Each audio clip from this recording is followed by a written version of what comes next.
Israel के बारे में मैं ऑलरेडी एक वीडियो बना चुका हूँ। इसराइल का फॉर्मेशन कैसे हुआ, इसराइल कैसे बना, एक छोटा सा देश कैसे इतना ताकतवर बन गया, इस पर मैं ऑलरेडी एक कंप्लीट वीडियो बना चुका हूँ, आप जाकर देख सकते हैं। और तीनों अब्राहमिक रिलीजन्स, इस्लाम, जुडाइज़म, क्रिश्चियनिटी, इन तीनों के लिए जेरूसलम का क्या सिग्निफिकेंस है, क्यों तीनों रिलीजन्स जेरूसलम के लिए लड़ते हैं, इस पर भी मैं एक कंप्लीट वीडियो बना चुका हूँ। ये भी एक डिटेल्ड वीडियो है, आप ज़रूर देखिएगा। तो आज की इस वीडियो में हम बात करेंगे सिर्फ गाज़ा और हमास के बारे में। ये हमास क्या है, कौन है, और ये गाज़ा स्ट्रिप कहाँ है, क्योंकि रीसेंट वॉर की भी अगर हम बात करें तो यही दो नाम हमें सबसे ज़्यादा सुनने को मिलते हैं। तो जैसा कि आप इस मैप में भी देख सकते हैं, ये जो ब्लू कलर है, जितना भी ये ब्लू कलर है, ये पूरा इजराइल है। और ये जो छोटी सी एक स्ट्रिप, छोटी सी एक जगह, एक लेफ्ट हैंड साइड जो ये ग्रीन कलर की जो ये पट्टी है, इसे गाज़ा पट्टी कहा जाता है। बाकी इजराइल जो है ये इन सभी देशों से घिरा हुआ है, लबनान, सीरिया, जॉर्डन, इजिप्ट, और ये येलो कलर में वेस्ट बैंक और जेरूसलम। और ये लेफ़्ट में जो ये सी है, ये मेडिटेरेनियन सी है।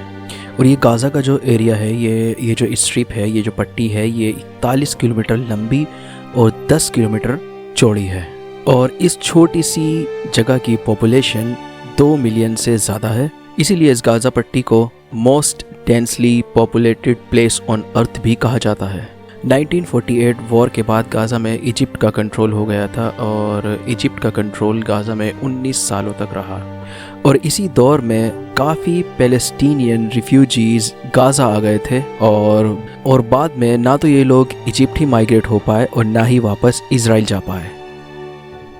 अकॉर्डिंग टू WHO, गाज़ा की जो 50% पॉपुलेशन है वो 18 साल के अंडर है। और according to CIA world fact book, यहाँ की जो गाज़ा की जो पॉपुलेशन है वो 98 to 99% मुस्लिम्स हैं और बाकी क्रिश्चियंस हैं। और according to UN relief and world agency, Gaza की 1 मिलियन पॉपुलेशन यानी 10 लाख लोग रिफ्यूजीज़ हैं। फिर 1967 में इजराइल, इजिप्ट, जॉर्डन, सीरिया, ये जो वॉर हुआ था, 6 डेज़ वॉर हुआ था। ये वॉर 6 दिनों तक चला था। इसमें इजराइल ने गाज़ा पर कंट्रोल कर लिया था। फिर एक सेटलमेंट के दौरान इजराइल ने गाज़ा से अपने ट्रूप्स विड्रॉल कर लिए थे। लेकिन फिर 2007 में इजराइल ने ये जो गाज़ा की जो पूरी टेरिटरी है, लैंड, एयर और सी ब्लॉकेट लगा दिया था, जिसकी वजह से गाज़ा 16-17 सालों से बाहरी दुनिया से कट ऑफ है। इंटरनेशनली भी इस ब्लॉकेट को क्रिटिसाइज़ किया गया है, लेकिन इंक्लूडिंग UN, लेकिन इजराइल का इस पर कहना है कि ये ब्लॉकेट गाज़ा के सिटीजन्स को हमास से बचाने के लिए है। ह्यूमन राइट्स वॉच ने गाज़ा की जो ये पूरी टेरिटरी है, इसको ओपन एयर प्रिजन भी बताया है, क्योंकि गाज़ा में रहने वालों के पास एक लिमिटेड एक्सेस है इकोनॉमिक अपॉर्चुनिटीज़ का, एजुकेशन का, हेल्थ केयर का। इसी वजह से यहाँ पर गाज़ा में दुनिया का सबसे ज़्यादा अनएम्प्लॉयमेंट है, और यहाँ की half of the population unemployed है। और UN के एक डेटा के मुताबिक गाज़ा की 80% पॉपुलेशन गरीबी में जीती है। अब बात करते हैं हमास के बारे में। ये हमास क्या है? हमास एक पैलेस्टीनियन इस्लामिस्ट ग्रुप है, Islamist organisation with a military wing.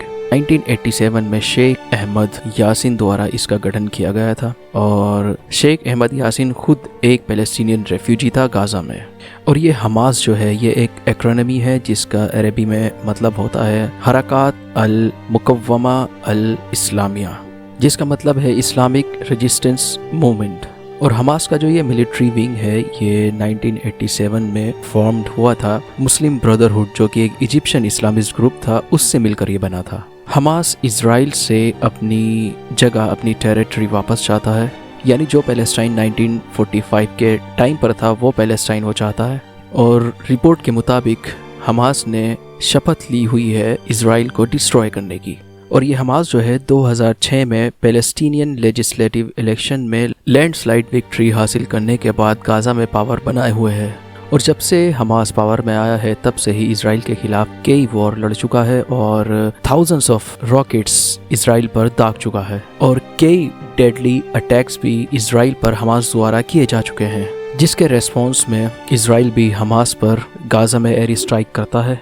और 2008 और 2014 में इजराइल ने गाज़ा में अपने ट्रूप्स भी भेजे थे। और 2021 में भी हमास और इसराइल के बीच एक वॉर हुई थी जो 11 दिनों तक चली थी, जिसमें लगभग 250 लोग गाजा में मारे गए थे और 13 लोग इसराइल में मारे गए थे। और हमास के कई अलग अलग विंग्स हैं, जैसे कल्चरल विंग, पॉलिटिकल विंग और मिलिट्री विंग। और इसका जो मिलिट्री विंग है उसका नाम है इज़ेदिन अल कस्साम ब्रिगेड्स, जिसे इसराइल के साथ साथ United state, European union, UK और कुछ अदर कंट्रीज़ ने टेररिस्ट ग्रुप डिक्लेयर किया हुआ है। और वहीं दूसरी ओर यूनाइटेड स्टेट डिपार्टमेंट के अनुसार 2021 की एक रिपोर्ट के मुताबिक ईरान हर साल लगभग $100 मिलियन हमास को प्रोवाइड कराता है। और इस डिपार्टमेंट का ये भी कहना है कि हमास को ट्रेनिंग और वेपन्स भी ईरान द्वारा ही प्रोवाइड किए जाते हैं और ईरान एक बिगेस्ट फंडर है हमास का। और इसी डिपार्टमेंट के मुताबिक कई अलग गल्फ कंट्रीज़ भी हैं जो हमास को फंडिंग करती हैं। और अब जो एक करंट वॉर चल रही है इसराइल और हमास के बीच, इसके बारे में आप जानते ही होंगे। इसकी शुरुआत 7 अक्टूबर को हुई थी, जब हमास ने इसराइल पर एक सरप्राइज अटैक लॉन्च किया था, जिसमें हज़ारों की तादाद में हमास ने गाज़ा स्ट्रिप से इसराइल पर मिसाइल्स दागे थे। और हमास द्वारा इसराइल में इन्फिल्ट्रेट भी किया गया था बाय एयर एंड सी, जिसमें बताया जाता है कि 1400 इजरायली सिटीजन्स मारे गए थे और 6,900 के आसपास जख्मी हुए थे। और इजरायली ऑफिशियल्स का कहना है कि लगभग 239 लोगों को गाज़ा में हॉस्टेज भी बना लिया गया था। और इसी के रेस्पॉन्स में इजराइल ने गाज़ा पर अटैक किया था और ये वॉर अब भी जारी है। तो आज की वीडियो पे इतना ही, मिलते हैं नेक्स्ट वीडियो में ऐसे ही किसी इंटरेस्टिंग टॉपिक के साथ।